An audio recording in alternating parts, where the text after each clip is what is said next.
ek hou glad nie van as iemand van my vra ek moet 'n kwotasie doen vir 'n COC nie, want die eenvoudige rede is ek moet 'n hele COC doen om vir jou 'n kwotasie te gee. So ek moet letterlik, ek moet al my toetse doen, ek moet my 2-3 ure daar spandeer om alles te doen, om vir jou 'n kwotasie te gee.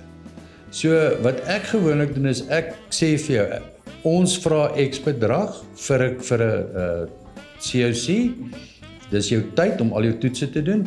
As daar enige iets fout is, dan gaan ons dit sommer regmaak, as dit klein is. As dit oor 'n bedrag, ek sê altyd as dit meer as R500 is, dan gaan ek jou bel.